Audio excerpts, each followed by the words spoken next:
Woohoo! You made it to the Woman Entrepreneur Podcast. If you haven't been here yet, I'm your host, Dr. Amanda, the Money Healer. Every week on this podcast, you'll learn money mindset, manifestation, and business scaling strategies that will help you make the big bucks doing exactly what you love to do in your business. Oh yeah, high fives. Why do I do this? Because after I went from food stamps to six figures in my business in its first year, it's been my quest to help you learn how to work less, make more, and have fun scaling your business from what I call your zone of manifestation. Now let's get to it. Hello, NFA, no fucking around money mamas. It is time for another episode of the Woman Entrepreneur Podcast. Today we're on episode number 31 and we're talking about how your money story either blocks or increases your money flow.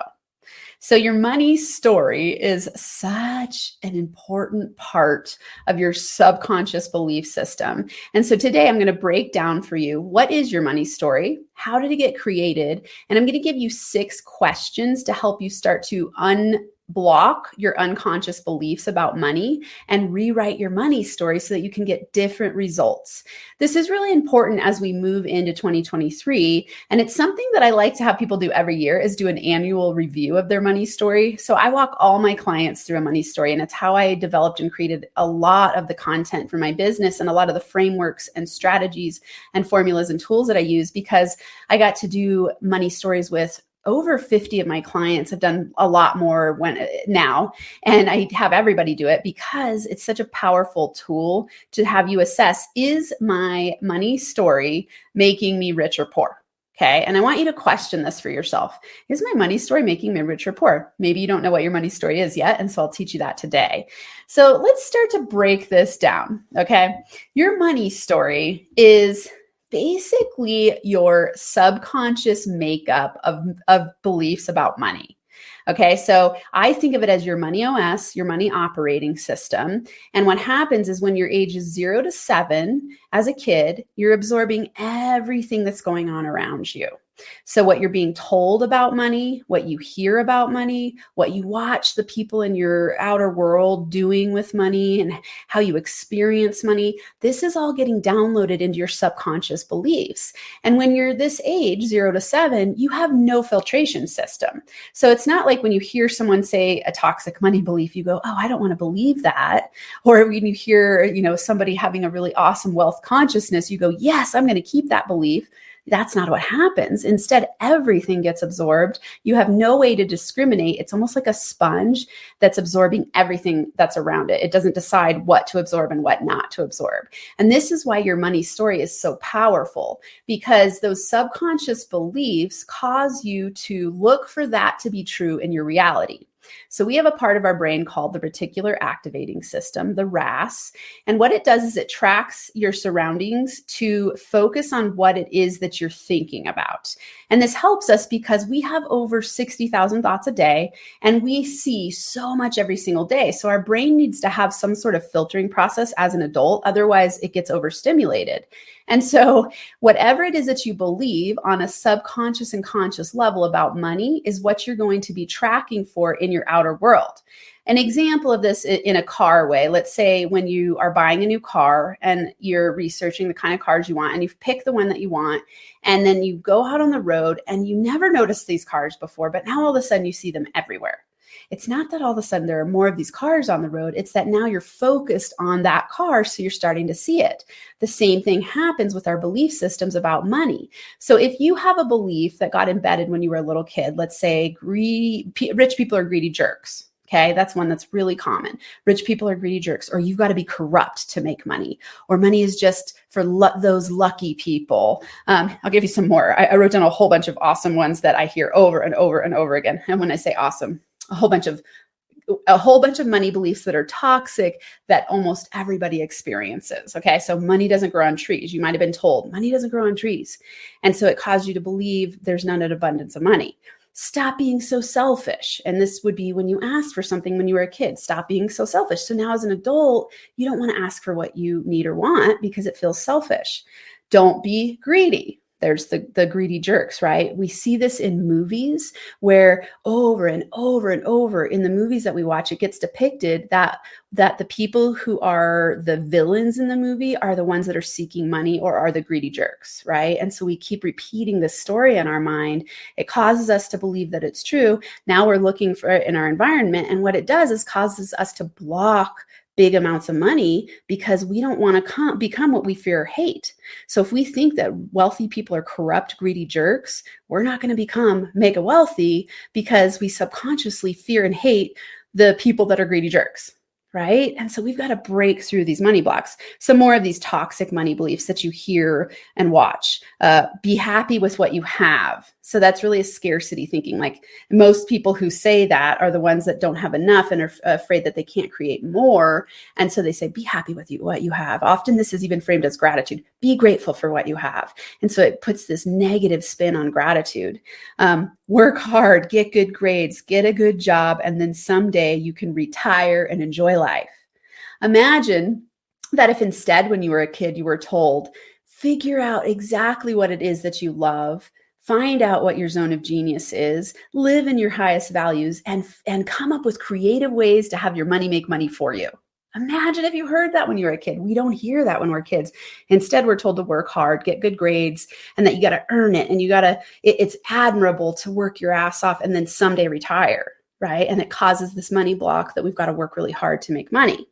Okay. You also might have heard a lot, I can't afford that, or we can't afford that, or it's just the way it is.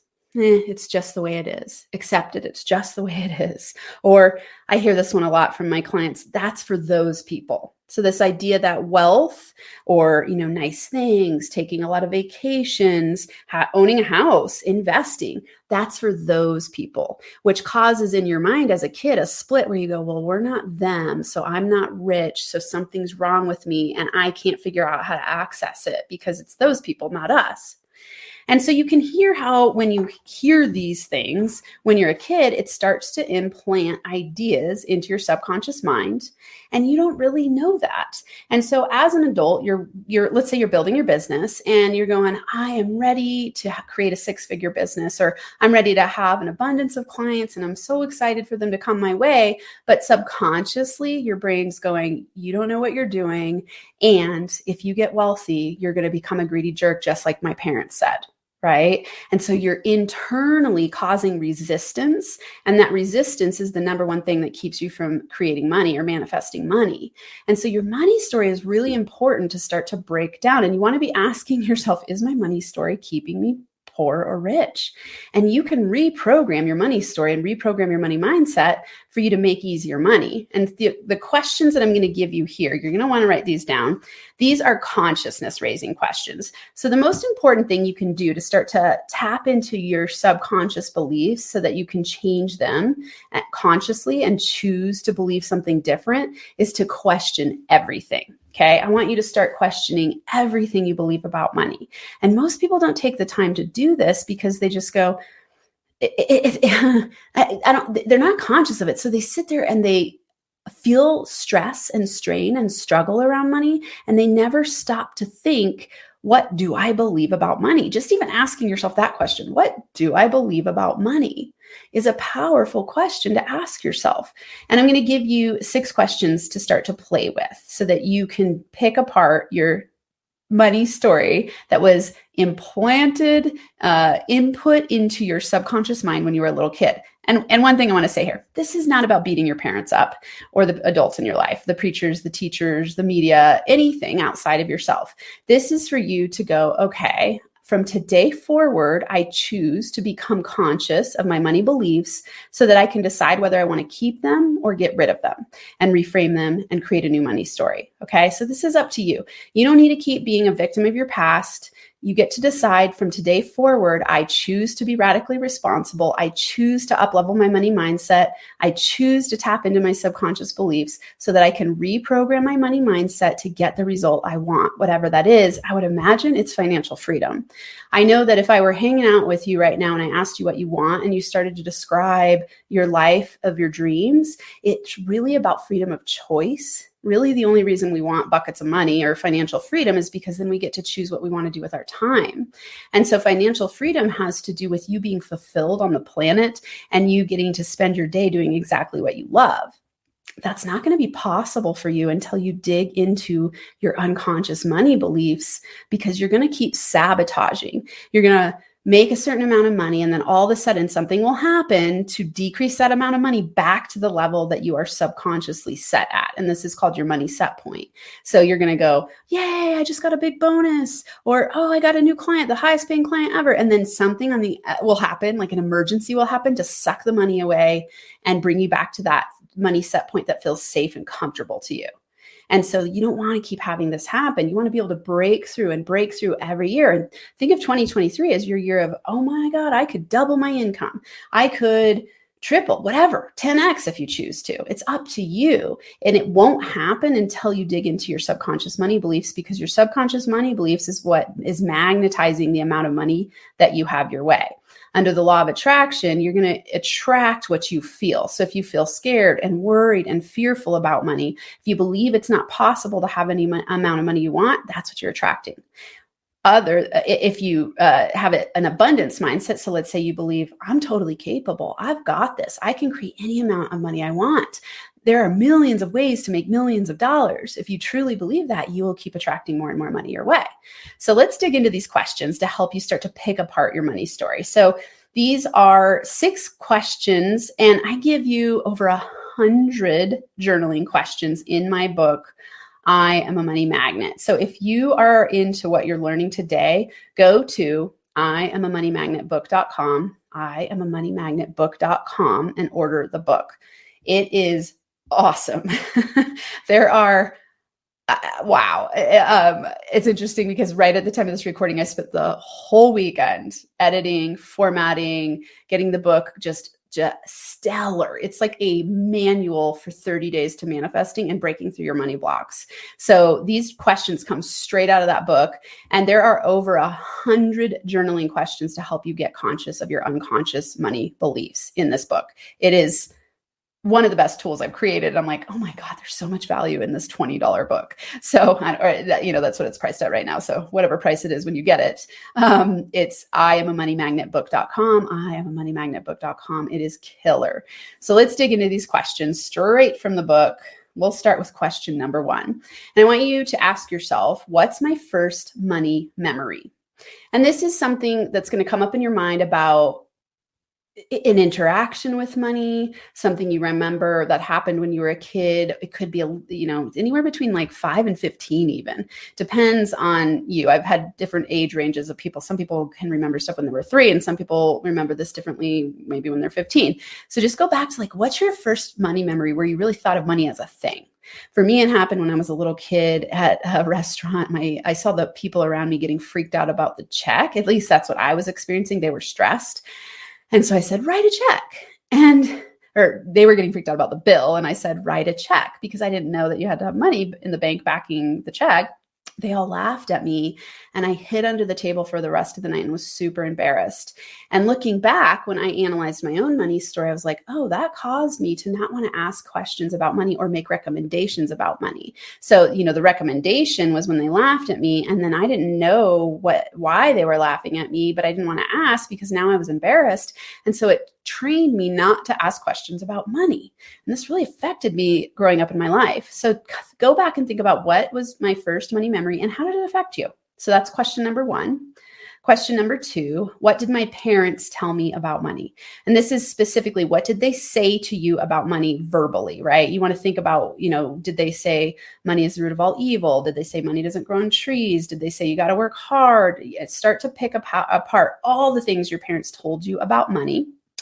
Question number 3, what did I learn about money and relationships? And this is an important one because the majority of people are in relationships, whether it's an intimate partner, it's a business partner, it's friends. You have relationships in your life, and you are going to operate your money life through your money beliefs, your relationship life through your money beliefs, because there are so many money exchanges that we have on a given day. So you want to start thinking, what did I learn about money and relationships? For me, there was a lot about women's disempowerment. I was raised as a fundamentalist Christian, and women weren't supposed to work, and they were supposed to be the primary caregivers. And literally I was told like women are the servants to men. And so it caused a lot of conflict for me about money and power and gender. And so that's taken me into my 40s to play with. Like I'm remarried at 40. Wait, how old am I now? 45. At 45, I remarried. And I look back at my history with my first marriage that was 15 years long, and how much of my money story informed who I married, how we interacted with money, me dropping out of school so he could work and I could stay home with the kids. And then I didn't get to finish going back to school until I was in my 30s. I didn't get my PhD until I was 40. And so these things really affected my money story. And so you want to be thinking about, what did I learn about money and relationships, and how is it affecting your relationships today?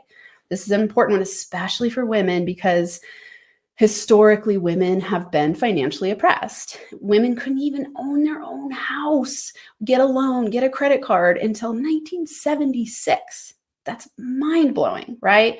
So you had to be married or have your father sign for you to be able to build your credit. Okay, so that's not that long ago. And if we think about that, it really has influenced the way that women feel about money and power. And so I want you to question this one. What did I learn about money and relationships? Question number 4. How did my parents treat poor people and wealthy people? Okay, so how did my parents treat both poor people and wealthy people? And this could be, how did they talk about them? How did they treat them? Were you poor and they treated poor people a weird way? Or were you rich and treated poor people a weird way? And even, what does poor mean to you, right? So you want to start picking these things apart. And this will help you start to see whether you infatuate with wealth and are scared of poverty, or whether you feel safe in poverty and infatuate with wealth. If you feel angry about wealthy people, if you feel jealous, like you want to really dig into this. How did my parents treat poor people and wealthy people differently?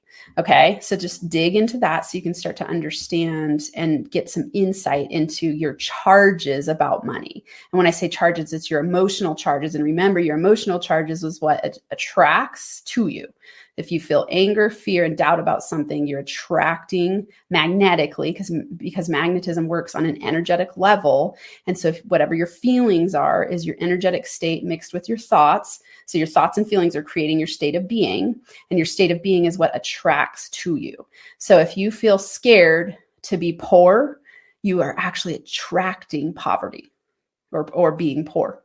If you are infatuated with being wealthy and daydream about it, it actually means also you're afraid of being poor. So you're still attracting poverty, right? So you got to get clear on these things and bring them to your conscious awareness. Question number 5, finish the sentences. Wealthy people are blank. Wealthy people are blank. And then poor people are blank. And then making money is blank. Okay.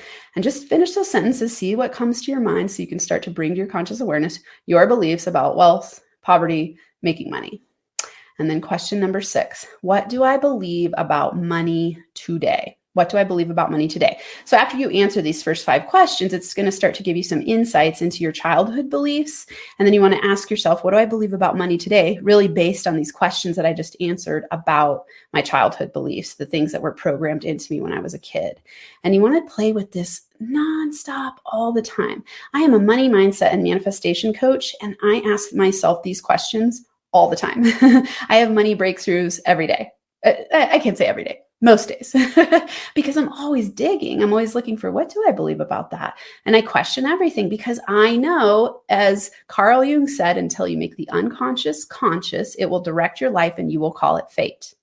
Until you make the unconscious conscious, it will direct your life and you will call it fate. And this is because of subconscious programming. We can scientifically see this now, that we have 60,000 thoughts a day. 80% of those are negative, and 95% of them are the same as yesterday. This is because you've been programmed from a very young age to believe what you believe. And the only way to change it is to make it conscious and transform it. That, again, is what my book is about. I'm a moneymagnetbook.com. I'm a moneymagnetbook.com. It is killer. It's packed with awesome questions to help you up-level your money mindset and manifest easier money using 30 AffirMantras. And in these AffirMantras, there's lessons for you, journaling questions. It is like the guidebook to break down your unconscious beliefs about money and transform them. And that's it for today. Let me summarize the questions in case you need a recap. Question number 1, what's my first money memory? Question number 2, what did my parents tell me about money? Question number 3, what did I learn about money and relationships? Question number 4, how did my parents treat poor people, wealthy people? Question 5, finish the sentences. Wealthy people are blank. Poor people are blank. Making money is blank. And question number 6, what do I believe about money today?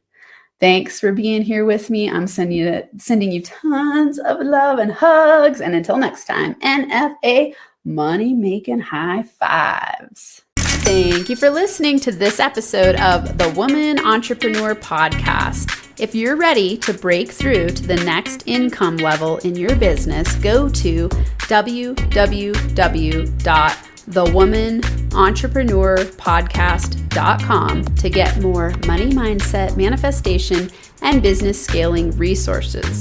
Again, that's www.thewomanentrepreneurpodcast.com. I look forward to seeing you on the next episode.